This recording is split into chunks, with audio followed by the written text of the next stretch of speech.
আসসালামু আলাইকুম ওয়া রাহমাতুল্লাহি ওয়া বারাকাতুহু। সম্মানিত প্রিয় শ্রোতা মণ্ডলী, আজকে আমি আপনাদের সম্মুখে নিয়ে এসেছি 4টি বিশেষ তোহফা মাহে রমজানুল মুবারক মাসে। 4টি বিষয়বস্তু নিয়ে আমি আজকে আলোচনা করব, যেটা করলে আল্লাহ রাব্বুল আলামিন খুশি হন এবং দুটি নিজের জন্য করতেই হবে। সেটি হলো 1 নম্বর, যে মাহে রমজান মুবারক মাসে এই 4টি কাজ বেশি বেশি করে করা।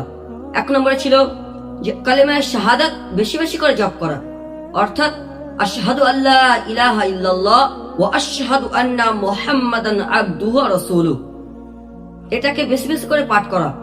আমি কেন পাঠ করব কালেমায়ে শাহাদাত? এর মানে এটাই দাঁড়ায় যে अल्लाह के सिवा कोई माबूद नहीं है और रसूल আকরাম সাল্লাল্লাহু আলাইহি ওয়াসাল্লাম उसके रसूल है। আমি সাক্ষ্য দিচ্ছি যে আমি আল্লাহ ছাড়া কারোর ইবাদত করি না, একমাত্র অনলি ফর ইবাদত করি আমি আল্লাহ সুবহানাহু ওয়া তাআলার। তো এর দ্বারাই প্রমাণিত হয় যে আমি আল্লাহকে ইবাদত করি, আল্লাহকে উপাসনা করি।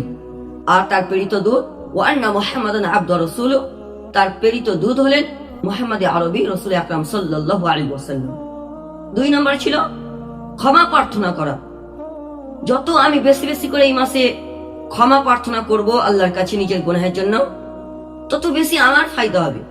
কেননা আল্লাহ রাব্বুল আলামিন বলেন ফেরেশতাদের ডাক দিয়ে, হে আমার ফেরেশতারা, দেখো আজ আমার বান্দা গুনাহ করে ফেলেছে, আজ আমার বান্দা পাপ কাজ করে ফেলেছে, সে আজ তার ভুলটাকে বুঝতে পেরেছে, জানতে পেরেছে। দেখো আমার কাছে 2 হাত তুলে সে তার গুনাহের জন্য ক্ষমা প্রার্থনা চাচ্ছে। দেখো বান্দা, দেখো আমি আজ আল্লাহ কত খুশি হয়েছি, আমার বান্দা আমার কাছে আজ ক্ষমা প্রার্থনা করছে। আর 3 নম্বর ছিল, 4টি বিষয়বস্তুর মধ্যে 3 নম্বর পয়েন্ট ছিল যে আল্লাহ সুবহানাহু ওয়া তাআলার কাছে জান্নাত প্রার্থনা করা, জান্নাত চাওয়া। হে আল্লাহ, আপনি আমাকে জান্নাতুল ফিরদাউস দান করুন। আর 4 নম্বর পয়েন্ট ছিল আল্লাহ সুবহানাহু ওয়া তাআলার কাছ থেকে জাহান্নাম থেকে মুক্তি চাওয়া।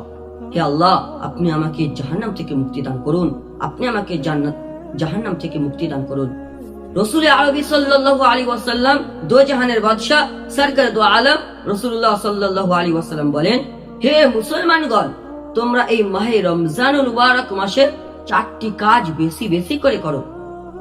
তার মধ্যে 2টি কাজ এমন আছে যাতে স্বয়ং আল্লাহ সুবহানাহু ওয়া তাআলা খুশি হন, আর 2টি কাজ তার মধ্যে না করলেই নয়, অর্থাৎ নিজের জন্য করতেই হবে। সেই 2টি কাজ কি ছিল? প্রথম ছিল কালেমায়ে শাহাদাত বেশি বেশি করে পাঠ করা, আর দ্বিতীয় ছিল নিজের গুনাহের জন্য ক্ষমা প্রার্থনা করা। এই 2টি যখন আপনি করবেন, তো আমার আল্লাহ রাব্বুল আলামিন, আপনার প্রতিপালক স্বয়ং আল্লাহ সুবহানাহু ওয়া তাআলা খুশি হন। আর 2টো কাজ যেটা না করলেই নয় নিজের জন্য, সেটা হলো 1 নম্বরে ছিল জান্নাত প্রার্থনা করা। জান্নাতে কে না চায় যেতে? সবাই চাই আমরা জান্নাতে যাব ইনশাআল্লাহ। তো আল্লাহ সুবহানাহু ওয়া তাআলার কাছে বেশি বেশি করে এই মাহে রমজান মুবারক মাসে জান্নাত প্রার্থনা করা। আর 2 নম্বরে ছিল যেটা না করলেই নয়, যে হে আল্লাহ, আপনি আমাদেরকে জাহান্নাম থেকে মুক্তি দান করুন, জাহান্নাম থেকে মুক্তি দান করুন। আল্লাহ রাব্বুল আলামিন এই মাহে রমজান মুবারক মাসে এই 4টি কাজ বেশি বেশি করে করার তৌফিক দান করুক আমাদের সকলকে।